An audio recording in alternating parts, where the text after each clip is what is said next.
Bonjour, voilà donc comme annoncé une vidéo qui porte sur les tests paramétriques et qui comporte un rappel de cours et 3 illustrations qui sont relatives à des tests de conformité. Alors, pour les tests paramétriques, eh bien, le résultat fondamental est le théorème de Neyman et Pearson. Alors, quel est le contexte?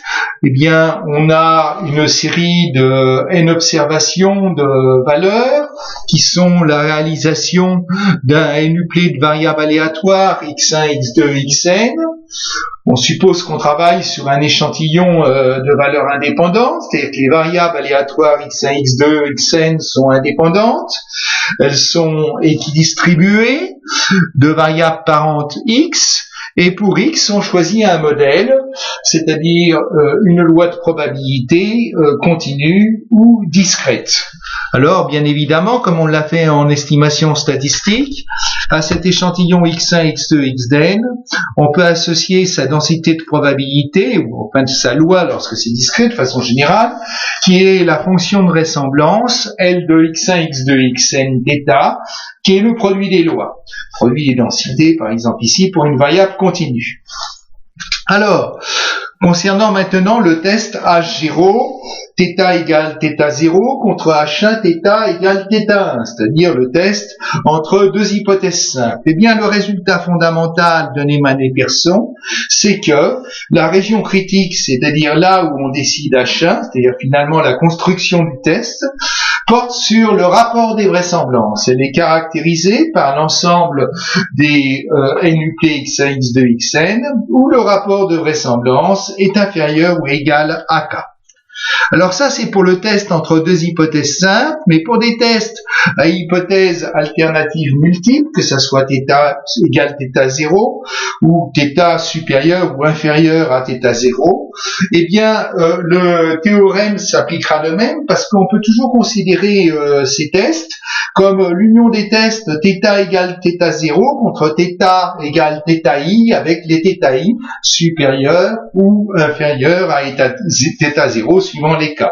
Et comme la construction du test s'appuie en fait sur la donnée de l'erreur de première espèce alpha, dans laquelle finalement l'hypothèse qui est supposée vérifier c'est l'hypothèse H0, on voit que finalement pour de tels tests, eh bien la construction de la règle de décision va être la même que pour celle du test entre deux hypothèses simples. Alors, ça c'était le cas des tests à hypothèse multiple unilatérale, mais pour le test à hypothèse alternative multiple bilatérale, θ égale θ0, θ différente θ0, c'est la même chose dans la mesure où ce test-là, on peut très bien le considérer comme l'union des deux tests précédents, avec la différence que on prendra pour chacun de ces deux tests une erreur de première espèce égale à alpha sur 2. Autrement dit, construire le test bilatéral avec l'erreur de première espèce alpha sur 2, alpha, ça revient au même que de construire chacun des tests unilatéraux avec des erreurs de première espèce qui sont alpha sur 2. Nous avons des hypothèses, bien évidemment, dans tous les cas, on va pouvoir donc construire la règle de décision en formant le rapport de vraisemblance. Maintenant, on a des raccourcis possibles, notamment lorsque θ est une moyenne, une espérance mathématique. Auquel cas, comme on l'avait déjà vu en estimation statistique, eh bien, le rapport des vraisemblances va nous conduire ici à une condition qui porte directement sur la moyenne des valeurs prises sur la quantité x bar. Alors, x bar inférieur ou supérieur à pi suivant la position de θ1 par rapport à θ0. Ce x bar, à partir duquel on choisit H0 ou H1, c'est ce qu'on appelle la fonction discriminante du test. Dans le cas d'une proportion, eh bien, la proportion est synonyme de la fréquence des observations du caractère C dans l'échantillon de taille n, c'est-à-dire de cette statistique Fn égale 1 sur n sigma de xi. Donc là, cette fois-ci, la fonction discriminante, ça sera fn.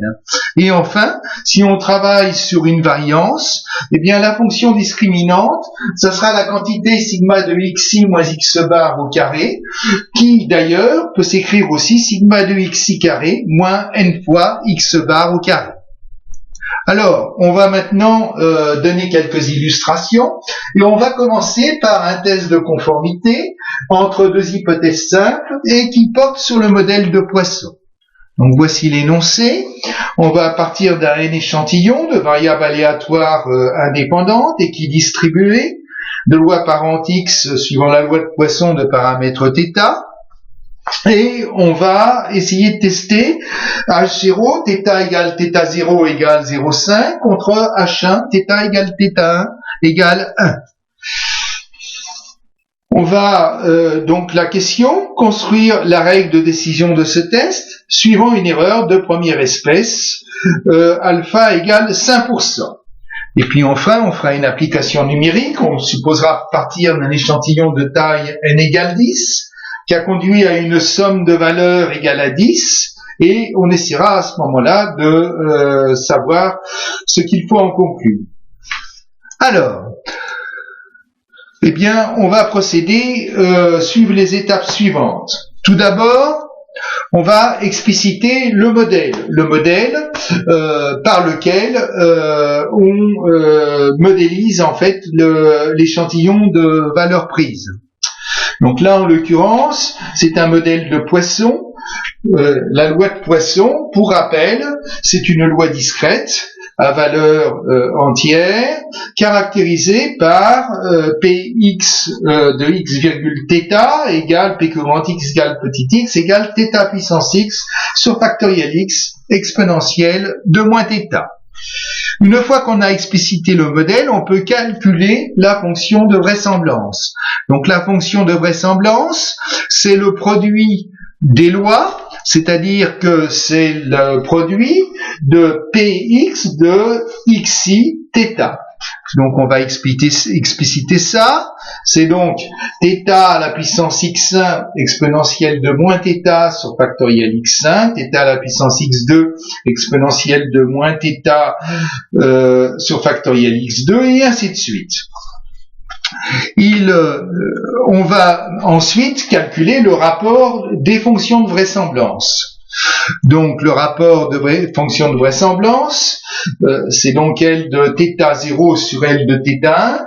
En fait, compte tenu de la forme produit en fait de L, il sera préférable le plus souvent de travailler non pas sur les L, mais sur les log vraisemblance, logarithme de L. La condition L de θ0 sur L de θ1 inférieur ou égal à K, s'écrivant finalement logarithme de L de θ0 moins logarithme de L de θ1 inférieur ou égal à log de K. Donc on va écrire les log vraisemblance.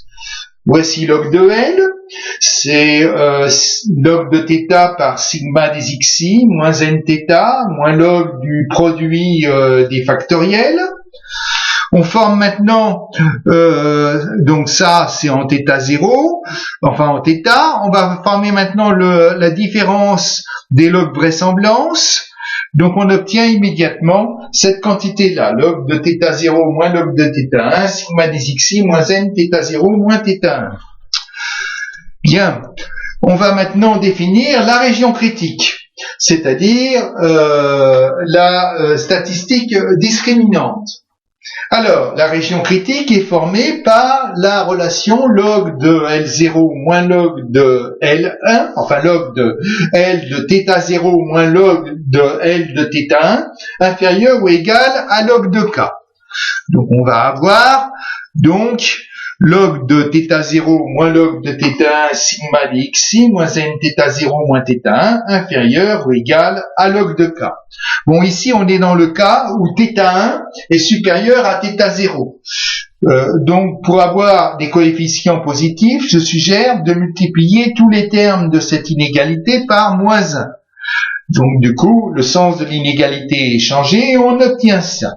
C'est-à-dire qu'en définitive, la règle de décision relative à H1 va avoir pour forme en définitive X bar, qui est la statistique discriminante, supérieure ou égale à pi, le pi étant égal à 1 sur log de θ1 moins log de θ0 moins log de k sur n plus θ1 moins θ0. Bien, donc on a maintenant notre région critique. Maintenant, on va calculer le seuil critique, pi, à l'aide de l'erreur de première espèce. Donc j'écris que alpha égale probabilité de décider H1, sachant H0 vrai. Donc, compte tenu de la région critique qu'on a obtenue précédemment, alpha, c'est donc la probabilité que x bar supérieur ou égal à pi, sachant θ égale θ0 égale 0,5, H0 vrai. C'est-à-dire, cela peut s'écrire alpha égale probabilité que S égale la somme des xi supérieure ou égale à npi, sachant θ égale θ0 égale 0,5. Alors, l'idée, évidemment, pour pouvoir poursuivre, pour pouvoir avoir le seuil, est d'obtenir une fonction pivotale. Là, en l'occurrence, cette fonction pivotale, ça va pas être x bar, mais ça va être plutôt sigma des xi. Pourquoi? Eh bien, parce que quand les xi suivent une loi de Poisson de paramètres θ et qu'elles sont indépendantes, eh bien, on a montré à ce moment-là que leur somme suivait la loi de Poisson de paramètres nθ. Donc, en l'occurrence, S suit la loi de Poisson de paramètres nθ, en fait nθ0, puisqu'on est sous l'hypothèse H0. Donc, on va pouvoir ensuite, puisque on a la loi de S, par calcul ou par lecture de table, on va pouvoir trouver en fait le seuil tel que alpha égale probabilité que S supérieur à ce seuil, et voilà, tel que alpha égale la probabilité que S soit supérieur à ce seuil. On va pouvoir donc par lecture de table trouver ce seuil qui en fait est égal à npi, et du coup on en déduira la valeur de pi. Bien. À partir de là, une fois qu'on a pi, on va pouvoir conclure. Eh bien, si x bar est supérieur à pi, on décide H1, et si x bar est inférieur à pi, on décide H0. On va maintenant effectuer l'application numérique. Donc l'application numérique proposée par l'énoncé, c'est de supposer n égale 10, alpha égale 5%, et la somme des observations faites, on suppose qu'elle est égale à 10. Dans ces conditions, S suit la loi de Poisson de paramètres n θ0, n est égal à 10, θ0 est égal à 1,5, par conséquent, la loi de Poisson de paramètre 5. Nous essayons de trouver le seuil T alpha, tel que alpha, qui est 0,05, égale probabilité que S supérieure à T alpha. Donc là, soit par une table, soit par le tableur Excel, enfin par la formule dans Excel, on obtient les résultats suivants. On observe que pour la loi de Poisson de paramètre 5, PQS supérieur ou égal à 8, c'est 0,0680. PQS supérieur ou égal à 9, c'est 0,0318. 0,05, c'est ni l'un ni l'autre. Maintenant, S, en fait, ne peut ici que prendre des valeurs entières. Par conséquent, eh bien, on va être un petit peu plus précis que ce qu'on souhaitait. La valeur, si on veut, à partir duquel, finalement, on aura rendu alpha égal à 0,5 et même alpha plus petit que 0,05, c'est manifestement S égale 9. Donc, le seuil que l'on choisira sera 9. Ensuite, on va prendre la somme des valeurs qu'on a observées. Cette somme des valeurs qu'on a observées était égale à 10. 10 est supérieur au seuil qui est 9. Par conséquent, pour cet exemple, on décidera l'hypothèse H1, θ égale θ1 égale 1. On va maintenant prendre un deuxième exemple. Cette fois-ci, on va faire un test de conformité qui porte sur un modèle normal avec une hypothèse alternative qui est multiple et bilatérale. Donc voici l'énoncé. Des relevés effectués pendant de nombreuses années lointaines ont permis d'établir que le niveau naturel des puits de Labo, s'exprimé en millimètres par an, suit une loi normale de moyenne 600. On cherche à savoir si cette espérance est toujours la même depuis ces dernières années. Pour cela, on dispose sur les 9 dernières années des mesures suivantes. Donc on a un ensemble de 9 mesures et on va tenter de savoir ce qu'on peut en conclure au risque de première espèce alpha égale 5% compte tenu de ces 9 observations. Réponse. Eh bien, là encore, on va suivre les différentes étapes. Premièrement, on explicite le modèle et les tests. Là, en l'occurrence, on part d'un NUP de variables aléatoires qui sont équidistribuées et qu'on suppose de loi normale. Donc, loi normale de moyenne petit m et d'écart type sigma. Le test en question, c'est le test m égale m0 égale 600 contre m différent de m0. Autrement dit, on a là un test qui est bilatéral. On va donc tenter de définir la région critique du test. Comme on teste une moyenne, on va prendre le raccourci, eh bien la fonction discriminante, c'est-à-dire ce à quoi conduit le rapport de vraisemblance, c'est x bar.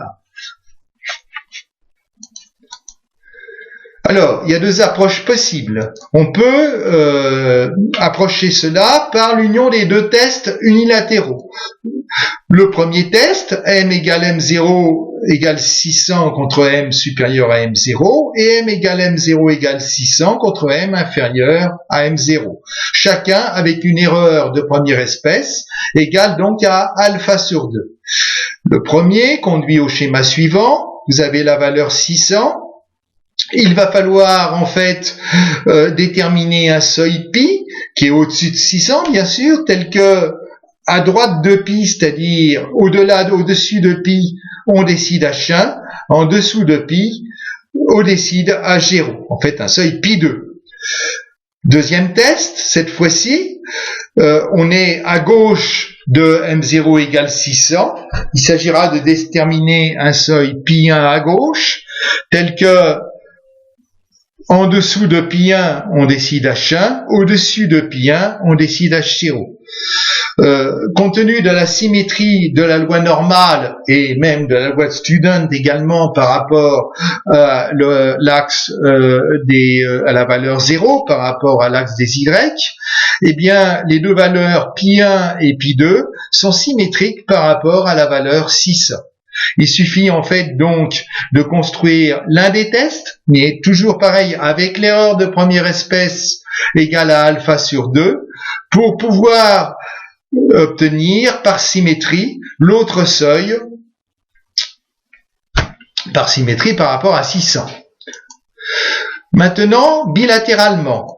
Bilatéralement, on a la valeur 600, donc on a deux seuils, les fameux seuils pi1 et pi2 qui sont symétriques par rapport à la valeur 600, donc espacés de 600 d'une quantité epsilon, tel que à l'extérieur de l'intervalle pi1 pi2 on décide H1 et à l'intérieur on décide H0.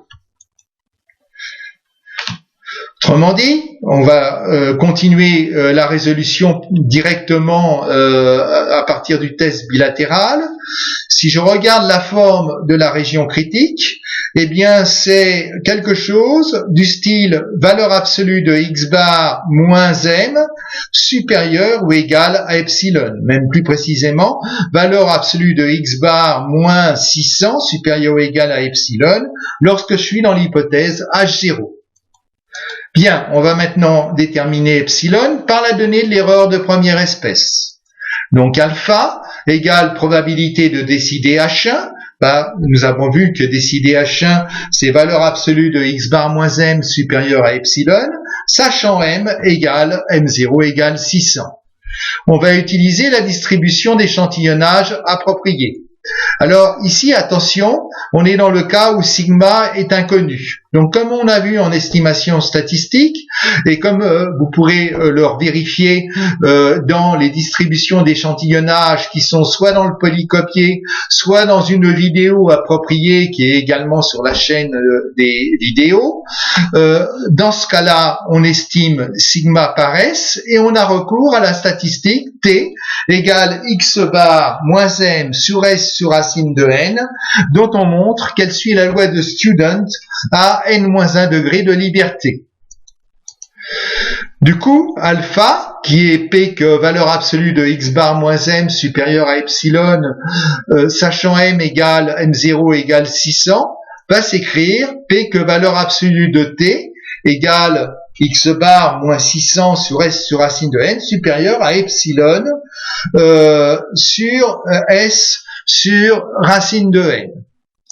On lit dans la table le seuil T alpha tel que alpha égale probabilité que valeur absolue de T supérieure ou égale à T alpha pour la loi de Student à nu égale n-1 degré de liberté.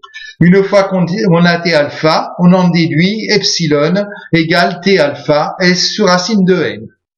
Alors on a epsilon, et ben maintenant il reste plus qu'à conclure. Si x bar moins 600 est supérieur à T alpha S sur racine de n, eh bien on décide H1. Si x bar moins 600 est inférieur à T alpha S sur racine de n, on décide H0. On va faire l'application numérique qui est proposée dans l'énoncé. Donc on dispose d'un échantillon de n observations. Donc on va calculer déjà x bar, qui est la moyenne des observations faites, sigma des xi sur n. On trouve immédiatement 610,22. On va calculer ensuite la variance empirique, qui est donnée par 1 sur n sigma de xi moins x bar au carré, mais dont j'ai dit que c'était aussi 1 sur n sigma des xi carré moins x bar au carré, ou encore 1 sur n facteur de sigma des xi carré moins n fois x bar au carré, c'est la même chose. Donc on trouve immédiatement 11 056,61. Attention, l'estimateur qu'on a là n'est pas un estimateur sans biais. On va le débiaiser, c'est-à-dire qu'on va le corriger par n sur n-1. Rappelez-vous le théorème de la moyenne et de la variance empirique dans le cours portant sur l'estimation statistique, c'est-à-dire qu'on va prendre comme estimateur de la variance S2 égale n sur n-1 sigma échantillon carré. Donc ici en l'occurrence, on aura S2 égale 12 438,69. On va lire le T alpha dans la table, donc pour alpha égale 0,05, nu égale 8, on trouve immédiatement T alpha égale 2,306, la table de Student, bien sûr. Bien, on va maintenant expliciter la région critique. Donc la région critique, elle s'écrit valeur absolue de x bar moins 600, supérieure ou égale à epsilon égale T alpha S sur racine de n, c'est-à-dire avec les valeurs numériques que l'on a obtenues, epsilon égale 85,73. Autrement dit, voici quelle est la forme de la région critique. X bar moins 600 en valeur absolue supérieure à 85,73. C'est-à-dire X bar à l'extérieur de l'intervalle 514,27, 685,73. Il reste plus qu'à conclure. Nous avons un X bar calculé à partir des données numériques que nous avons, qui nous ont été proposées, qui est égal à 610,22. Je constate que 610,22 est dans l'intervalle 514,27, 685,73. Autrement dit, 610,22 n'est pas dans la zone de la région critique. C'est-à-dire qu'en définitive, c'est l'hypothèse H0 qu'il faut retenir ici. On ne peut pas rejeter ici l'hypothèse H0. Voilà donc la conclusion qu'on pourra apporter de cet échantillon. On va terminer par une troisième illustration qui est un test de conformité avec une hypothèse alternative multiple, unilatérale, et sous modèle normal, mais en fait plus précisément un test qui porte sur une proportion. Donc voici l'énoncé. On juge raisonnable de lancer un nouveau produit si la proportion P réelle mais inconnue de clients intéressés est supérieure à 50%. On va donc faire le test H0, P égale P0 égale 0,5 contre H1, P supérieur à P0 à partir d'un échantillon qu'on supposera de taille n égale ça. La question est qu'en conclure si 58 des 100 clients consultés déclarent être intéressés par le nouveau produit. Alors bien sûr, il faut construire la règle de décision et pour construire cette règle, on va procéder avec un risque de première espèce qui est de 1%. Alors, réponse. Là encore, première étape, on explicite le modèle et le test. Donc le modèle, eh bien, c'est celui de personnes que l'on a, de clients qu'on a interrogés, avec pour chacun, soit il est intéressé, soit il n'est pas intéressé. Autrement dit, on part d'un NUplé de variables aléatoires de Bernoulli indépendantes de paramètres P. Et le test qui nous intéresse, c'est P égale P0 égale 0,5 contre P supérieur à P0. On va définir la région critique, la fonction discriminante s'agissant d'une proportion, comme je l'ai annoncé, et la fréquence des observations faites, c'est-à-dire cette quantité, Fn, qui est la somme des xi, le nombre de clients intéressés parmi les n qui ont été consultés. Alors, regardons cette région critique. Le test est unilatéral. Par conséquent, sous l'hypothèse H1, on est supérieur à P0 égale 0,5. Par conséquent, le seuil critique du test, c'est-à-dire cette valeur pi, va être à droite de pi de 0,5 et au-dessus de pi, eh bien, on décidera H1, en dessous de pi, on décidera H0. C'est-à-dire, en définitive, la région critique, sa forme, c'est Fn supérieur ou égal à pi. On va maintenant utiliser la fonction d'échantillonnage appropriée. Nous savons que x égale la somme des xi suit la loi binomiale. Cette loi binomiale converge, c'est le théorème de Moivre-Laplace, qui est en fait le cas particulier du théorème central limite, vers la loi normale de moyenne NP et de variance NPQ, NP 1 moins P. Par conséquent, Fn égale x sur n converge en loi vers la loi normale de moyenne P et de variance PQ sur n, P facteur de 1 moins P sur n. Bien, on va être en mesure maintenant de déterminer pi par la donnée de l'erreur de première espèce. Alpha égale probabilité de décider H1, sachant H0 vrai. Donc alpha égale probabilité que Fn supérieur ou égal à pi, sachant P égale P0 égale 0,5. Passant à la variable normale centrée réduite et constatant évidemment que Fn converge vers la loi normale, bien sûr, eh bien la relation précédente s'écrit alpha égale probabilité que U, qui est Fn moins P0 sur racine de P0 Q0 sur n, supérieur à pi moins P0 sur racine de P0 Q0, c'est-à-dire 1 moins P0 sur n. Donc voici donc ce à quoi conduit la donnée de l'erreur de première espèce. On va lire maintenant dans la table de la loi normale le seuil T alpha, tel que alpha égale probabilité que valeur absolue de U supérieure ou égale à T alpha. On sait qu'on n'a pas cette lecture directement, mais là encore, je vous invite à vous référer à la vidéo sur l'utilisation des tables de la loi normale. Pour utiliser la table normale, il faut écrire que P que valeur absolue de U supérieure ou égale à T alpha, c'est 2 fois pi, c'est 2 fois pi de T alpha moins 1, où pi est la fonction la probabilité que U inférieur ou égal à T alpha, la fonction de répartition. Alors, donc on lit T alpha, on a pi moins P0 sur racine de P0, 1 moins P0 sur n égale T alpha, d'où on a la valeur de pi. Dès lors, il reste plus qu'à conclure. Si Fn est supérieur à pi, on décide P supérieur à P0. Si Fn est inférieur à pi, on décide P égale P0. On va faire l'application numérique. Donc on a alpha égale 1%, n égale 100, P0 égale 0,5, le F observé égale 58 clients qui sont intéressés parmi les 100 consultés.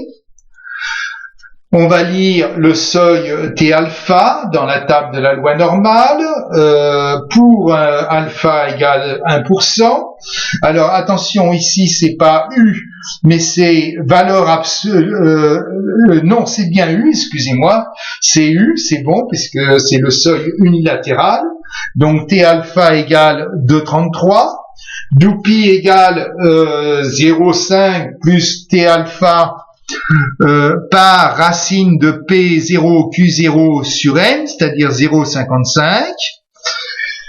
Maintenant, on constate que le Fn observé, qui était 58 clients intéressés parmi les 100, qui est donc 0,58, est supérieur au seuil pi.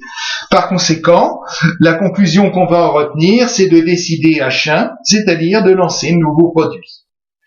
Donc voici, ceci met une fin à cette vidéo qui, je l'espère, vous aidera utilement en complément de tous les supports que vous avez déjà. Et à tout de suite pour la 3e vidéo sur le test de Ki 2.